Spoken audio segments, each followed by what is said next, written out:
Welcome back, friends, here we go. Whitney Lee's got a show. Tune in now and you will see. My journey starts with me. Cloud native path ahead. Tech and tools go unsaid. Whitney Lee breaks it down in this My Journey town. Oh, my journey, Whitney guided me. Cloud native stories for you to see. Every step, every mile, she's got that perfect smile. Answers come there in reach. Whitney's got a lot to teach. From the code to the cloud, sharing tips make us proud. In this tech episode, join the learning road.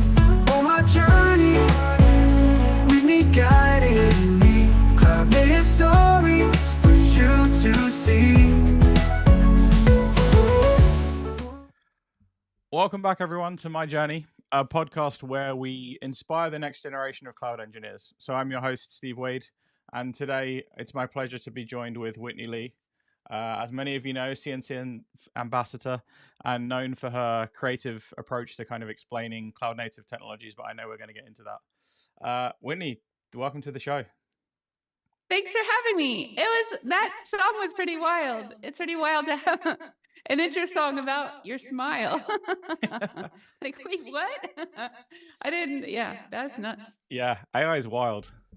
Yeah, the advances in AI now are truly fascinating, right? Just like not even 200 characters and a song. It was, yeah, it's impressive. So yeah, I wanna start this by emphasizing kind of the core mission of this podcast, right, is to inspire and guide the next generation of cloud native engineers. And I know you have a very unique path. You started kind of in art and photography, and that embodies your background that led you to the success that you have right now. So like, I want to kick things off with a thought-provoking question. So how do you think your non-traditional background has shaped your perspective on cloud native technologies? Oh, well, I mean, that's such a big question. My background encompasses, I have a degree in photography. I owned a wedding photography business. I was a server in restaurants. I toured in bands. And honestly, all of those experiences has informed some part of what I do now. So whether it's related to storytelling, whether it's related to wedding photography, the sales cycle I did with that feels very similar to a software sales cycle where you educate as part of selling. As the photography helps my setup here, helps me create the setup and helps me do my video work. The music I've done helps with my performance, the performance part of what I do. So a lot of ways. It's all been useful. Do you know what though, Steve? I wouldn't have thought when I first got into tech, I was like, I have been wasting my whole life up until this point. Like I'm so far behind everyone. And I didn't expect all the ways that my past selves would inform my current self and my cloud native experience. Yeah, I think it's kind of similar for me, right? I started off playing professional football till I was 18, and then did as Cool. what I like to call it, like a hard pivot that most startups will be proud of, to kind of doing what I'm doing today. So yeah, I think there's a lot of overlaps, right, from other careers that you can bring into this life and this kind of ecosystem that we're currently in. So to start with, like, how did it come about? How did you start? Like, what was the decision behind the kind of career shift to coming into the cloud native ecosystem? There's I'd say a short answer and a long answer to that question. I'll try to give you a medium answer. I'd spent most of my adult life as a wedding photographer, and I did it. I owned a wedding photography business. I had other photographers who worked for me. I personally photographed over 500 weddings, I think, which is Wow. not, yeah, it's a lot. And I really deeply hated it by the end. It was very circular. It's very emotional. I didn't feel like I was growing. And then when I have a brother who's a musician and his band got some notoriety in 2014 and he needed to put together a live band to tour and he asked me to play in the band. And that was the excuse I needed to blow up my life. So I joined the band. I dissolved my wedding photography business. I spent my savings returning couples their deposit money. My partner at the time, we'd been together 8 years. They weren't supportive. So I broke up with them. I put all my stuff into storage and I lived address free for a year and Wow, touring in a band. Yeah. And that's then when I that's came, neat. yeah. That's a thing. I did that thing. It's pretty wild to think about now. And I'm smiling and laughing and it's funny, but like in the moment it didn't feel quite as funny as you can imagine. It was scary. Um and when I came back from tour, I didn't just land on my feet with this magical career right away. I at first I drove for Lyft. Like I knew I did not want to go back to wedding photography. So I drove for Lyft. I worked for restaurants for many years. And then my son was in college and he was studying software engineering. And he was like, Mom, you would really like this. You would really like tech. You should try it out. Come on, Mom, you should do it. And also, with him being in college, that relieves me of some financial duties because he got a scholarship. So then I did a full stack web development boot camp based on my son's persistent suggestions. Neat. That's that's so cool. That's like you were doing COVID and living the remote life before it really became a thing, which is great to see. Yeah. Yes and no. Like I was in a van touring the world, but we were playing shows, so I was in rooms with hundreds and thousands of people. So that wasn't very COVID friendly, but yes. So, kind of during this career that you've gone on, so if we kind of go from the band forward, right? So, what would you say was your biggest career challenge to get into the cloud native space?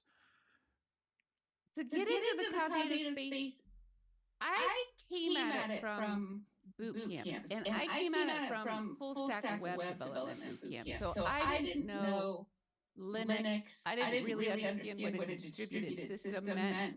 I learned about Kubernetes in preparation for my job interview to be a cloud pre-sales engineer at IBM. So I'd say like getting a firm foundation was the hardest part because there's this thing that happens. People say, when did you get into cloud computing? And people would say when they got into cloud computing, but it's not an apples to apples comparison because you can get into cloud computing from a tech background where you already understand what Linux is and a lot about computers, or you can get into cloud computing from absolutely nowhere and nothing. And that's a totally different thing. There should be an interim question about how did you get into computing generally.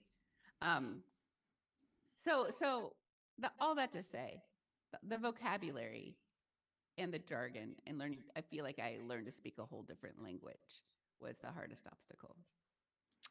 Yeah, and kind of how did you kind of overcome that challenge, right? Of being able to speak the kind of technical jargon that we're all used to speaking today. Because I think that's an interesting kind of discussion point, right? Because I had the same kind of level of imposter syndrome when I did the pivot, right? And it's like I can talk about how to create the formation for, I'll call it soccer for you, obviously because you're American, so I won't call it football to get confused with your audience. How to create information, how to speak to footballers and managers, etc., right? But like when you do the pivot into technology, it's a whole different language and a whole different kind of dictionary of words. So kind of where did you start on that? I'd say there are three things going in tandem. One is just some flashcards, a Kubernetes glossary. I made flashcards of everything in the Kubernetes glossary. Anki specifically, ANKI, I still use Anki flashcards to learn. And it's a spaced repetition system, but definitely just like some good old fashioned memorization. And then I also had help with mentors. I found my way in front of a camera pretty early in my career, and the scariest part for me is that I was just going to say things completely incorrectly and just look like I didn't know what I was doing, which I didn't know what I was doing, but I wanted to look like I did at least a little bit. And then the third thing is like the audacity of learning, which is which is a good thing. Like there's some amount of just like I'm just going to put myself out there, and there's some audacity to that because it feels like I'm taking up space, I'm taking up attention from people who do know what's going on. And if I'm learning in front of you, that can feel bad, like I'm wasting your time. But also, it's necessary. And when you're around good and kind and welcoming community, then it's actually the community lifts you up instead of tearing you down for doing that learning in public. Yeah, definitely. I think that's one of the great things. And I was talking to Joe about this, Joe Bader, on the previous episode, which is about how the cloud native, ecosystem is very good at raising others up. And there was some other Uh-huh. foundations, some other conferences where that wasn't the case. And you had severe imposter syndrome whereby you didn't even want to ask them a question because you were worried of the fire breathing dragons that were going to come back and say, that's a stupid question. Do you not know what a insert technical jargon here is? That's sad. That's sad to hear about. But and this is hard to do, but at this point in my career at least, if I encounter that kind of energy, I can kind of just say F them. Like that's I feel sorry for them, honestly. I feel sorry if they're that judgmental toward others, they're probably just as judgmental to themselves in their own head. Um so there's a younger version of me who, if I was encountered with that sort of criticism, I would take it personally and I would be put down. But this version of me, if I was encountered with that kind of criticism, I'd be like, I just would be like, feel sorry for them. I would know that I'm on the right path and being genuine in who I am. And if I Yeah, don't know everything, that's okay. agreed. My mantra now in that situation is kind of a bit like control delete. Like I don't really need to hear that. I'll just like go go and talk to someone else or go and ask someone else that I know I'm going to get a different type of answer from, and you can go Yeah. ahead and do what you're doing, right? So Yeah. And there is probably something to be learned from almost any interaction, even a mean one, if you can parse out the good bits from the mean-spirited feedback. And that's a sweet spot if you could really do that without hurting yourself. for But sure. if you just need to delete it all, that's totally respectable too. So you're known for a like super innovative, creative approach to kind of teaching people technology, specifically cloud native technology, right? And I'm specifically here talking about enlightening your Okay. your uh your episodes that you create where you draw on the light box behind you and everyone gets to learn about a new technology. So what kind of inspired you to start using a light box to explain CNCF projects? At IBM, I found my way into their Lightboard studio, and I made videos for the IBM Cloud YouTube channel. And those were like 10-minute explainer videos. And I did write them myself. I was really like less than a year into knowing what Kubernetes is by the time I was making videos like, what is etcd? And I had a mentor. I had a friend, Rick. I asked him to be my technical mentor to help me not say anything totally silly as part of those. But those did well. And as part of doing that, like anytime in this, I had a break from my sales job at IBM, I would make those videos as my stretch project. And pretty soon I realized I like making the videos more than I like the sales stuff. And then I learned there's this job called a developer advocate where you make content all the time. That's like what you do. And I'm like, yes, please. So then I applied to I literally the first developer advocacy job I saw about Kubernetes was for the VMware Tanzu developer advocacy team. And the job called for deep Kubernetes expertise, which I definitely did not have. But I didn't pretend I had it either, but I still did apply for the job because I wanted to have conversations about what is Kubernetes, like what is developer advocacy. I want to meet some people. There's no harm in trying. So I applied, and I didn't get that job because I was wildly underqualified for that job. But I did get the job I have now. Just got laid off from. So they hired me to be an advocate on the VMware Tanzu team. They made a whole new position that was just for me, and as part of that, they got the light board for me, and I set up a light board studio in my house to make light board content for VMware Tanzu. So then the Lightning Show was born basically because I needed to make content on a regular basis. And because I was so new, it was hard for me to learn that quickly.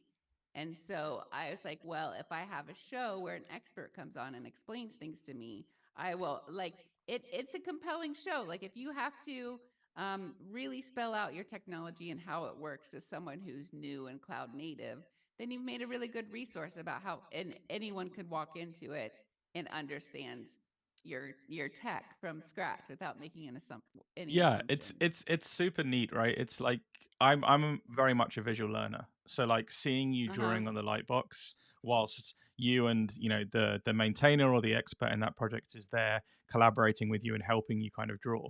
It it's both itches being scratched at the same time. Like I'm getting a good understanding of what's going on, and I'm also seeing it pictorially, and I think that's why it's so successful. And I'm for me personally, I've learned a ton from watching them. Um, Oh, thanks. yeah, I so think kind of too it's really common to be like to kind of say you understand where you don't totally understand or you only kind of mostly understand or you think you understand but then as soon as they go down to the next concept you realize you didn't understand. And so there's the light board also keeps me honest, keeps us all honest. Where if I write it down incorrectly or I might have to ask a lot of questions to make sure I truly understand one bit. Therefore, we all truly understand one bit before moving on to technology that builds on it or a concept that builds on it. So I've always wanted to ask this. How do you go about preparing for it? Because is it like a collaboration that happens beforehand and you try and or you drawing completely freehand as you go? Which one do you think it is? I think you're freehanding it. Yeah. I, I actually make so I have like pretty elaborate instructions for the guests. That just I've done almost 100 episodes, so as I can think of ways to improve the instructions, I do. And so they're instructed um, to teach in a way where all the important stuff, like I'm going to want to know a background of the technology, I'm going to want to know a succinct definition of the technology. And then from there, it's their story to tell. Do you want to talk about use cases? Do you want to talk about in depth about how it works? Like, do you want to talk about community? From there, it's yours. And so, but prioritize what's important because once we run out of board space, that's the thing that ends the show. So after that, I go out of my way actually to not learn anything. I want to learn live because I feel like it's not going to be as interesting, or we're more likely to make assumptions and skip over things if I already know things. So yeah, I go in completely empty-headed. Yeah, it's a genius idea, right? I'm gonna steal a little bit of that on the project spotlights. I end up doing a lot of research, but actually maybe not doing any or doing a very very limited amount is actually going to be more beneficial. So yeah, Yeah. I'm gonna give that a go. So you've obviously got Enlightening, but you've got the one that I think is personally more famous. I've seen it live a bunch of times, which is the You Choose um, series, where you and Victor, allow us to be able to choose our own destinies in multiple different technology fields. And I think I saw you do it with Victor at Rejects, I think. Uh-huh. And Uh-huh. it blew my mind. Like I don't know how you can have that many different versions of something ready to go. It's incredible. So like, how did that kind of concept come about? When you say that many versions of something, what do you mean? So you've got you allow you well during the rejects one that I saw, you had a number of different technology choices that we could install, and it was like, do you want to Uh-huh. install product A, B, or C? And then we'd install Uh-huh. say A, and then it would be, oh, Uh-huh. now we're going on to another technology that we could use, and you gave another three. And I'm in the back of my head thinking, do you have all different combinations already ironed out, ready to go? And I was like, I was running the math in my head, and I was like, that's a lot of combinations. That's nice. I feel seen. Um, so You Choose is kind of two things as you hit on. You Choose is a streaming show that's on Victor Farsik's DevOps Toolkit YouTube channel. And You Choose, we have Choose Your Own Adventure style conference talk. And so I think we've done over 30 episodes and we've done four, we call them chapters because Choose Your Own Adventure is a book. And so we've done a chapter. So the whole idea is we need to get source code from a developer's laptop to a production environment. And each episode represents a different system design choice. So the very first episode of the very first chapter was building a container image. And then we gather all the relevant CNCF technology that can do that thing. And then for the streaming show, we invite a guest on to represent each technology. And then the guest gets only 5 minutes to speak about technology, which is funny because my other show is very long format and can be like 2 hours long. You get 2 hours or 5 minutes.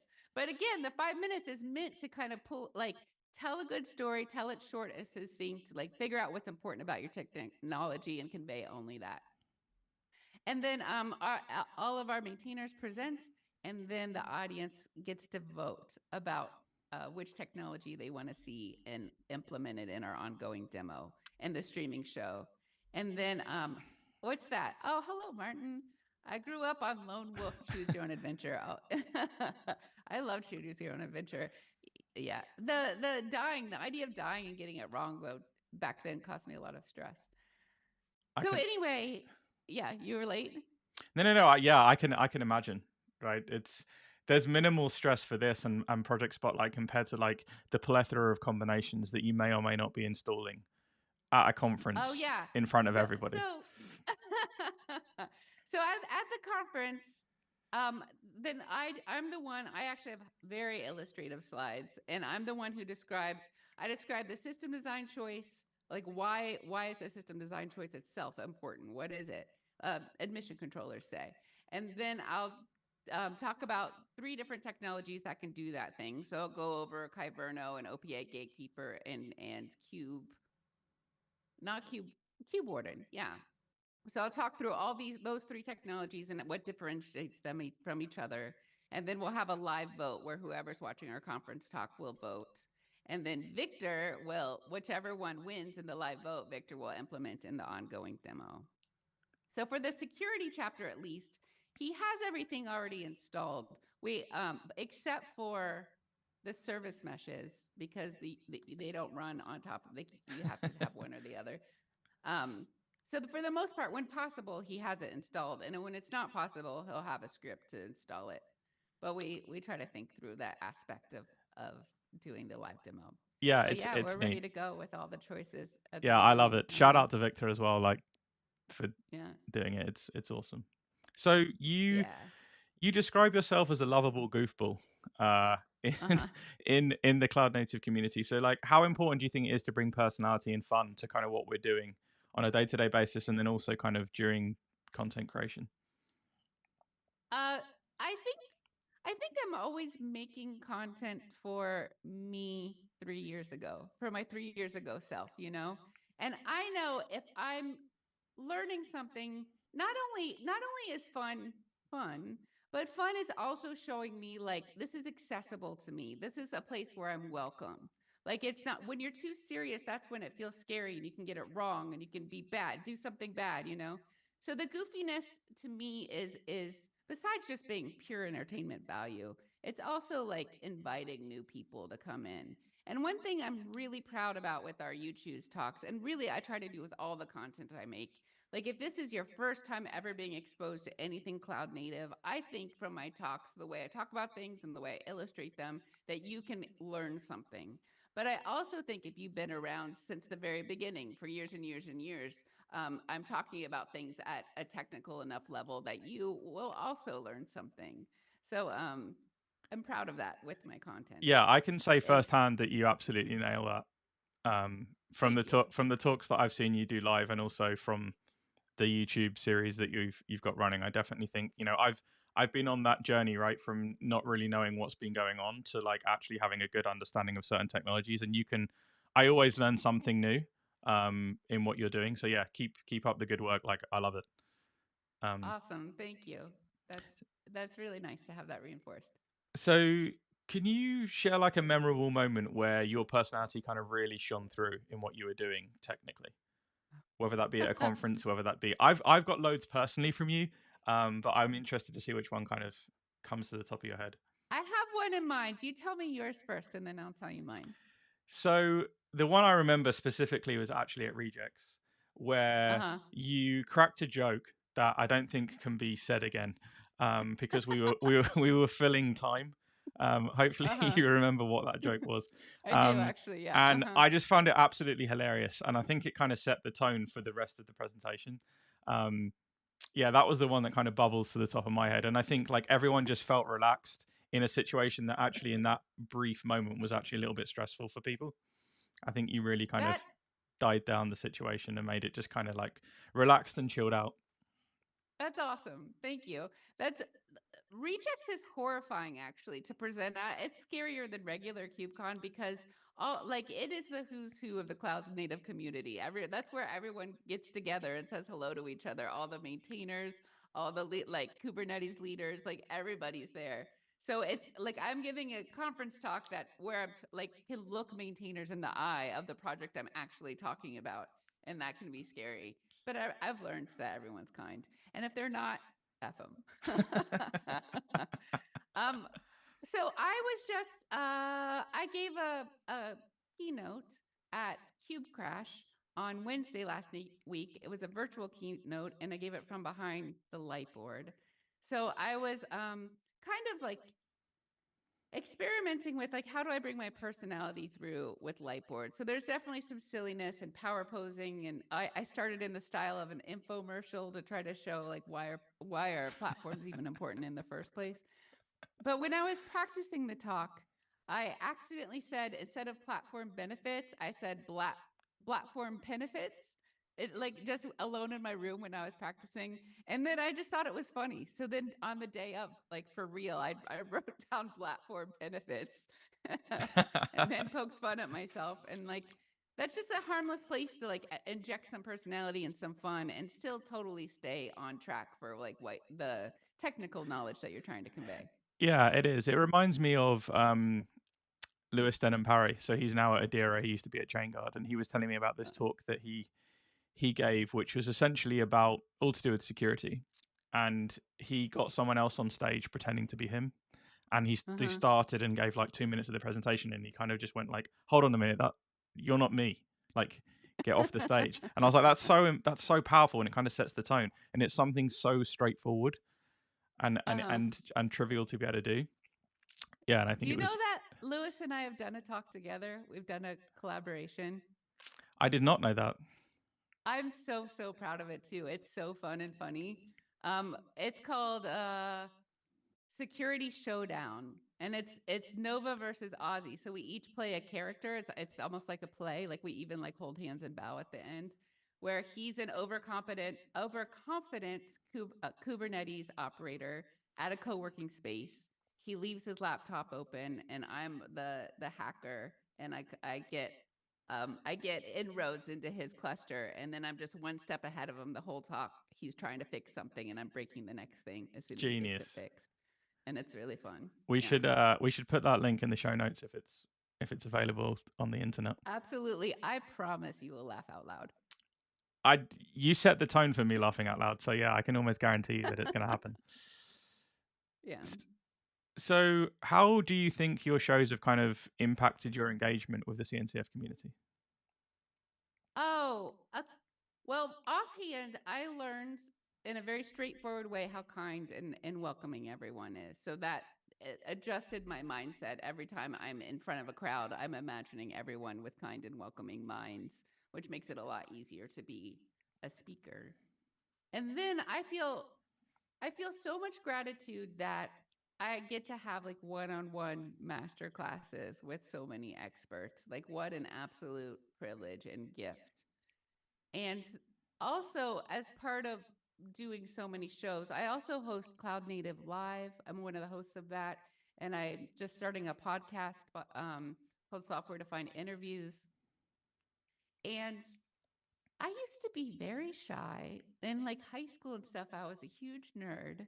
And for the first time in my life, I feel like popular and like a cool kid. And You're that feels popular for really sure. nice too. Like going to KubeCon and just walking the expo floor and having so many people to say hi to and ask about what they're up to, what's the news in their project or in their job life, and it's such a joy. Did that answer the question? What Yeah, did I I think learn from? Yeah. yeah, I think you did, right? And it's yeah, I'll caveat that you are definitely popular.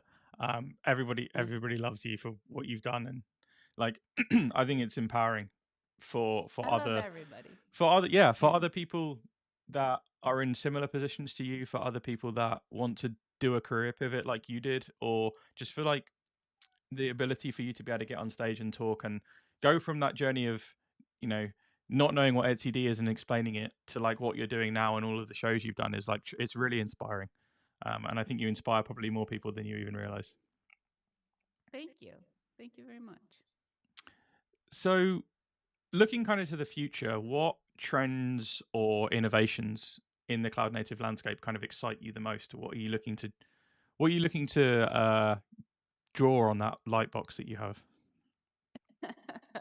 What I so as I mentioned earlier, I've been laid off recently, and I'm doing my job search, and I'm finding that I'm definitely gravitating towards platform building sort of things.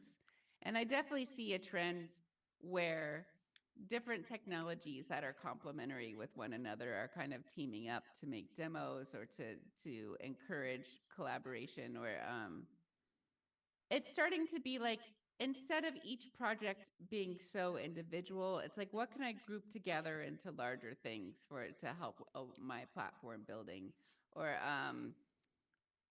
it's like the spaces in between the projects Yeah, has it's the become glue, really right? interesting to me. Yeah. Yeah, it's how Uh-huh. you put these things together is really intriguing, right? My background is platform engineering, and it's kind of similar. It's like you've got a bunch of projects, so you've got Prometheus and you've got Thanos as an example for monitoring.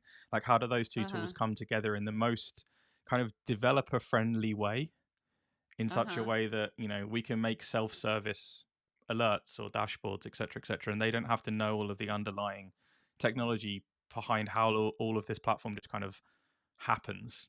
And I think And that's the interesting piece to me, at least. I think that like it scratches all the itches, right? Because I really do love the tech, and I'm really interested in like how the different policy tools compare to one another. But I also really love helping people. And as a platform engineer, it feels like when you're doing your job right, you're helping other people, and you're making the application engineer's life better. And it brings like real meaning, I think. I Yeah, like the social part of platform engineering. agreed. I always talk about how the platform engineers, customers, are the developers, and how Mhm. actually there's a transactional element to it that Uh-huh. they're expecting good service from the platform, and then they'll give you good service from our applications, because we're all going to get woken up at 3 a.m. otherwise for some reason. It's either going to be the Uh-huh. application or the platform that's going to fall down. And I think actually when you get the two groups of people on the same page, you can really build something very, very powerful. And I've been lucky Yeah. enough to, in the last couple of roles, to be able to do some incredible things that I didn't think I was going to be able to do. And it kind of came down to the ability for those people to be able to connect, right? And actually for us to kind of meet in the middle and be like, look, this is why we need to bring in what you were talking about, right? This is why we need to bring in policies for you when you deploy Kubernetes manifests. But actually, how can we make you easily be able to override some of those if you need to? And that's the kind of meeting in the Yeah. middle, and the kind of bringing together of minds, rather than just this, we're just going to insert policy Yeah. tool here. I think there even used to be friction there, where like the two groups are in opposition and want different things, and they're getting in each other's way. And with platform engineering now, it feels more like collaboration, and is I love Yeah, that. definitely. I think that's the world we live in, right? And Kelsey, I went to a talk. He keynoted Sivo Navigate in Berlin, and he said something along the lines of, paraphrasing because I'll never be able to say it as well as he said it, which was about how people used to be able to kind of sit in their office and sit in a kind of in a cube and just type on the keyboard and build something. But that's kind of gone away now. You have to be collaborative, and you have to be able to communicate and work with other people. Otherwise, you're just going to kind of get left behind. And I think, yeah, that's definitely the world that we live in now. It's all about that transparency and communication, and also that kind of safe space, right, where anyone can say anything. If we talk about kind of going back to the beginning of what we're talking about that imposter syndrome and not wanting to say the wrong thing, and I think we have to, as leaders, provide that safe space, where those junior engineers can say things that maybe they are the right answer or maybe they aren't the right answer, but they feel confident enough to be able to say it. Yeah. I think that's really Even if important. it's not correct, it's like, oh, I see why you think that. And Yeah, make them exactly. feel safe. So, Whitney, you're probably aware that we have a tradition on this show whereby the previous guest asks a question for the next guest, and Joe Ah. Bader left you with a beauty in my eyes, which was, what were the unique advantages and disadvantages that you had early on in your cloud native career? Oh. I think it might be the same thing where the advantage is also the disadvantage. Like, I think getting started in cloud, I was at IBM and I was in pre-sales, a pre-sales engineer. And looking around me, I felt so different. Like, I was maybe 10% of us were women, so very few women. And then for that position specifically, they hired a lot out of people like me who just graduated boot camp, but also a lot of people who graduated college. And they actually the boot camp specifically told me to hide my age on my resume, like take off the years I was in college and stuff, because they said that the industry can be ageist. So I was in a cohort with mostly men, and mostly men in their 20s, and I'm 45 right now. So that made like not understand, feeling overwhelmed by cloud, not understanding anything that was going on around me, and then also just feeling like an alien, like so different from everyone else. That maybe was a disadvantage. At least felt bad. But then now, being different and embracing that I'm different, and I'd say the wisdom that comes with being older, have also been advantages. Like, okay, I'm used to sticking out like a sore thumb. So therefore, when I make content, unlike any content that's been made in the cloud native space before, I don't want to completely say that. I'm standing on the shoulders of giants. Julia Evans and Caslin Fields come immediately to mind as other artists in the space. Yep. But I can do like weird and different and make a play about security and make this light board show where I know nothing and I embrace the fact that I know nothing. I think I'm more confident doing that because I'm used to being different in the space. Whereas if it was brand new to be different, it would be a lot scarier to do that.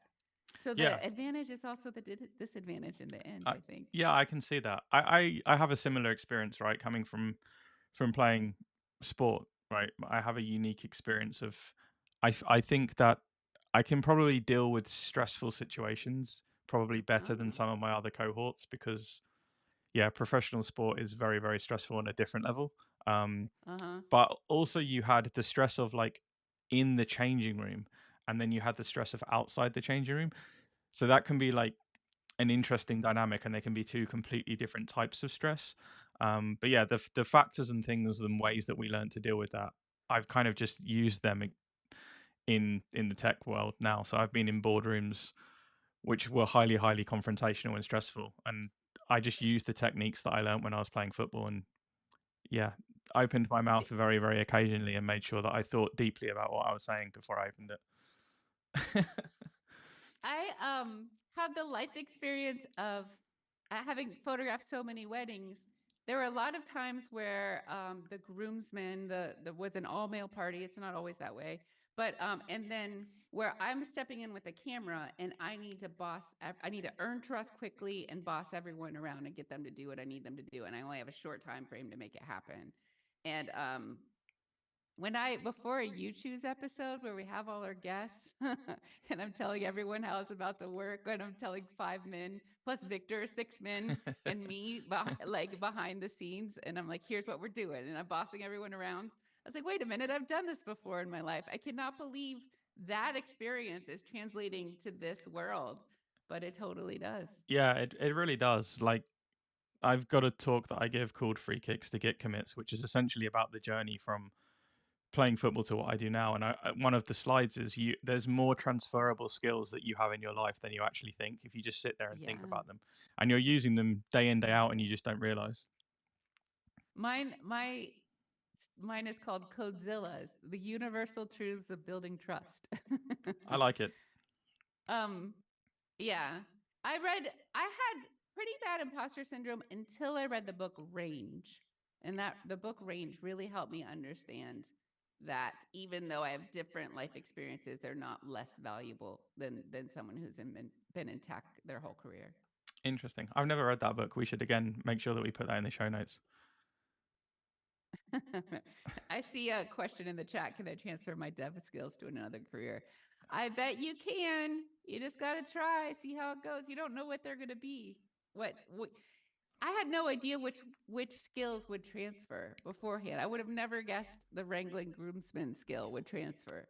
So I think you have to do it first and then figure out what transfers as opposed to the Agreed. other way around. And then I also think that sometimes you just do the thing and you don't realize that it's a transferable skill that you had from a previous life or like what you were doing in your previous job, or you just do it and it's not until like many years later, which is the same with me, right? I did this pivot and it wasn't until like my previous contract ended and I had a period of time where I could sit and think that I actually thought about there's a lot that I learned and brought with me. But it wasn't until I actually sat there and thought about it that I realized how much was actually transferable. So, Martin, to your question, like you may not think about it immediately, but if and when you do that career change, in a couple of years' time, you'll sit down, maybe drinking a coffee or a whiskey or name your other alcoholic beverage, and sit there and think about it, and there'll be more than you think. I came up with 20 relatively quickly, just because I had the headspace to be able to think about it a little bit.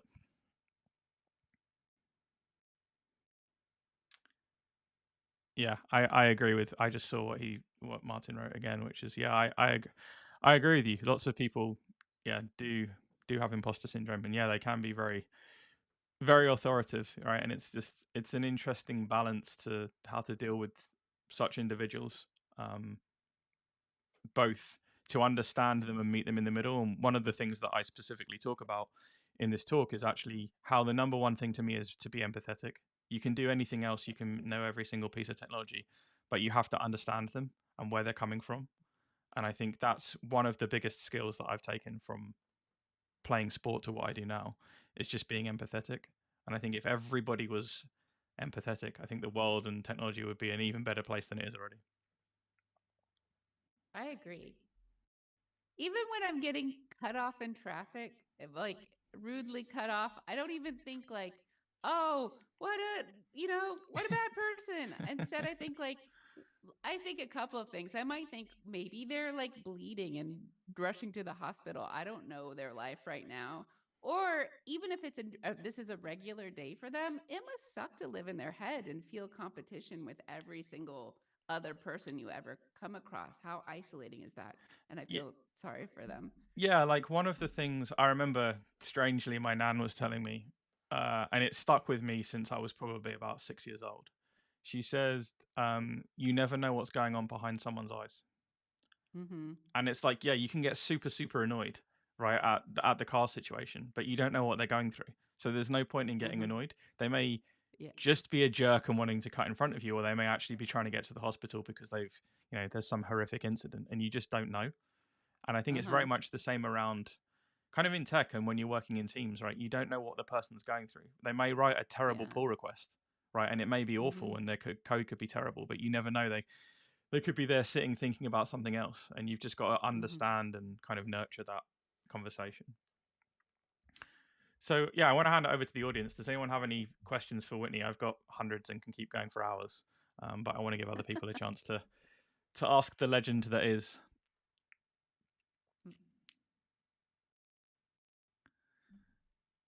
Whilst we're waiting for some, I'll start with one, which is what's your most favorite Enlightening episode and why? Oh, I like the ones where we untangle a particularly complex topic. So what comes to mind is build packs. I feel like was particularly complex.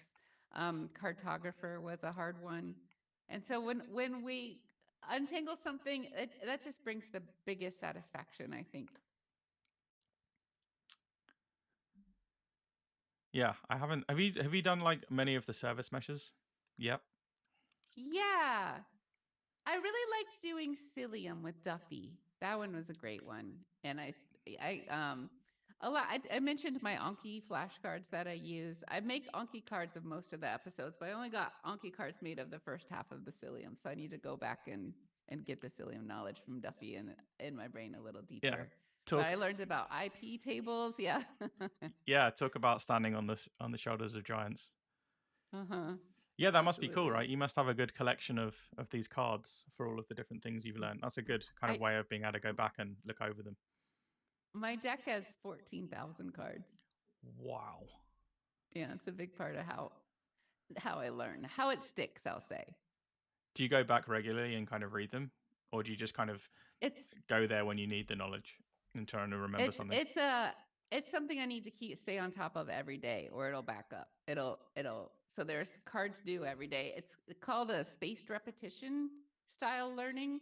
So Okay. when you first learn a card, you see it 1 minute later, and if you get that right, you'll see it 10 minutes later. And if you get that right, you'll see it 3 days later. And if you get that right, you'll see it a week later. And then like at this point, some cards, if I get them right, I'll see them again in 9 years. Like and each time it's like strengthening the neural pathway to make sure it stays. It's like it's really about how can I learn large volumes of information in the most efficient way possible.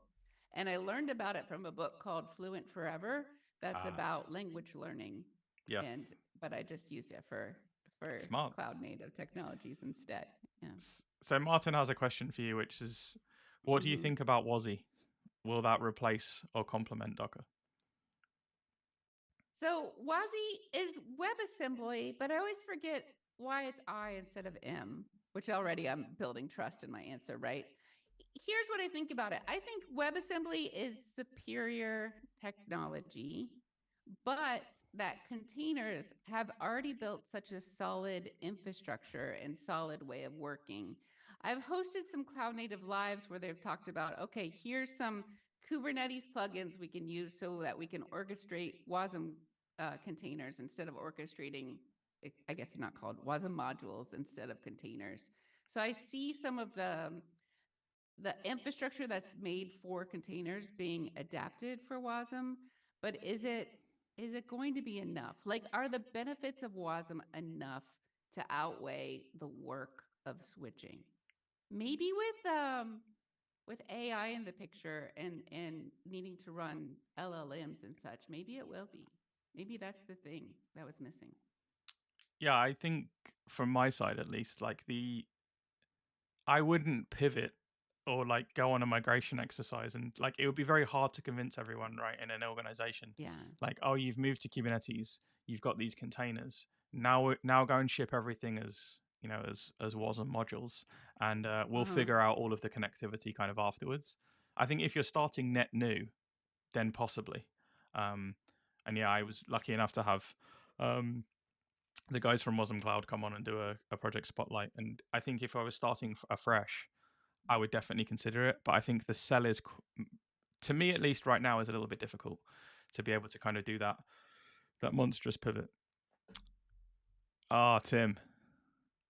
Tim's Hey, here. Tim. Hi, Tim. Yeah, you have a unique look and feel to the content you produce. So yeah, how have your skills you've learned prior to being in this industry shaped the technical aspects of your content creation?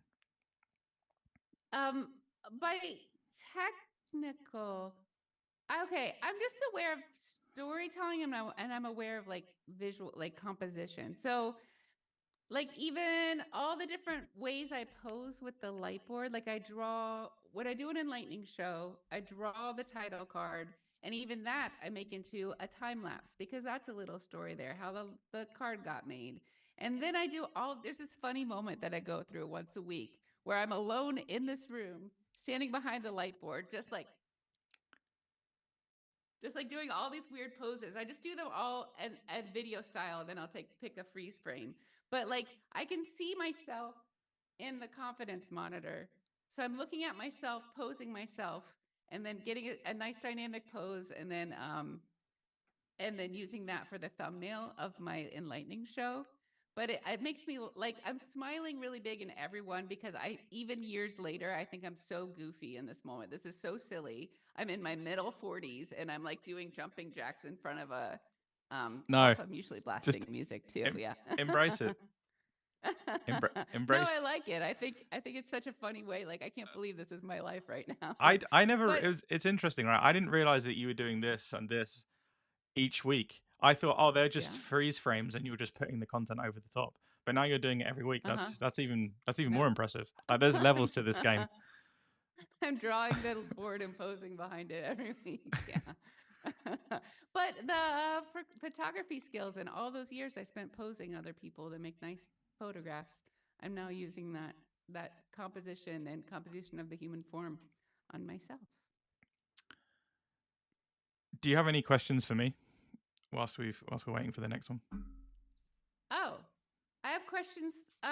Sure. How did it sounds like your Cloud Native Club existed before the pandemic and is now being rebooted? Is that correct? No, it existed since July this year. So I Ah. was in a contract. My contract ended in December, and I was like, I need to take some time to myself. I need to figure out what I want to be doing. And Uh-huh. I essentially realized that I love giving trainings. So I've been lucky enough to train, I think it's like 8,000 people worldwide now.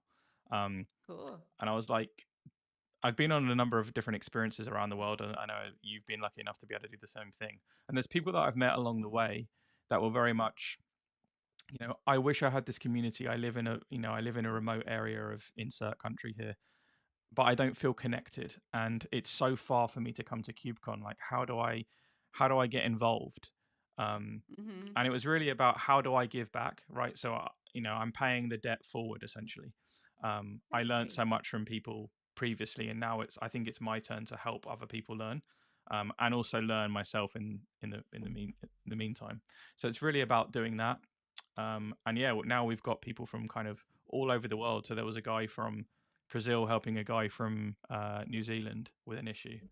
And I was like, that's exactly what it's about. It's about just connecting these people and help everyone raise themselves up. And that could be, understanding a technology choice, or it could be like how to conduct an interview, or or how to respond and answer to a specific question when I'm in an interview situation. And it's really about, yeah, just giving back at multiple levels, not necessarily just all technical, and being able to know how to specifically work out which piece of YAML is not indented correctly, because your your your validation won't work. So yeah, that's really the reason behind it. That's awesome. And then Cloud Native Club is, besides this like My Journey series, what else do you produce as part of Cloud So Native Club? we have a project spotlight series, which essentially is like one of the maintainers comes and does a spotlight on their project, and it's live again, so the audience can ask any questions they want Cool. about anything. And then we have bi-weekly hangouts where essentially the community kind of come together and we talk about things. So one of the things that we talked about recently was these interviews, and how I would, or how others would handle certain types of interviews or interview situations. Or I want to create a CFP. What kind of thought processes should I go when I go through a CFP? So yeah, anyone can come and bring their question, and we try and help that individual or group of individuals. And yeah, it could be anyone in the club has the ability to be able to answer that question. Yeah, they're the three things at the moment, and a full-time job. So it was much easier when I had more time. Let's just put it that way. And so it goes. Yeah.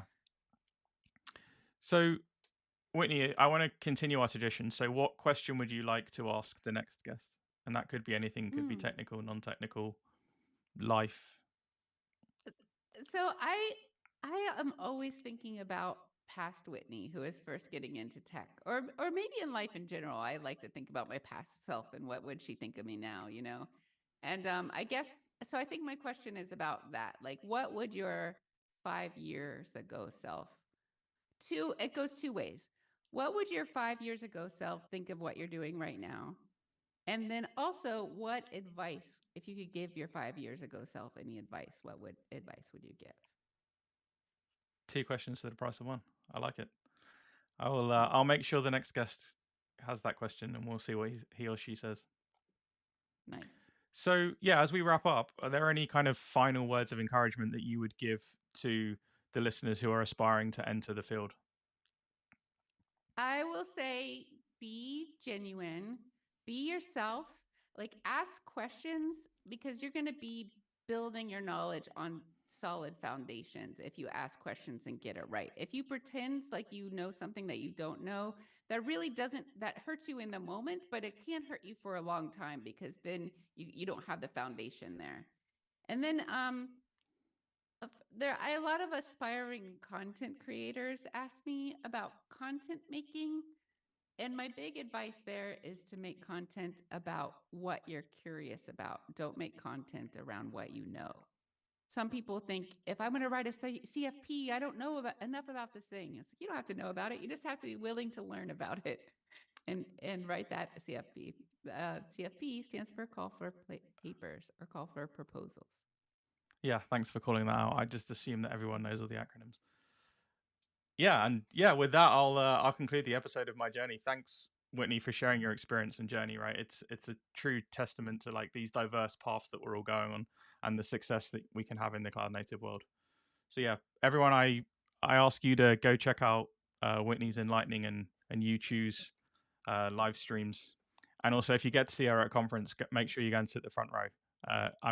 She's guaranteed to make you laugh. Trust on that from me. Yeah, and we'll be back in a couple of weeks with another My Journey episode. But until then, everyone, keep innovating and stay curious. Thanks, everyone.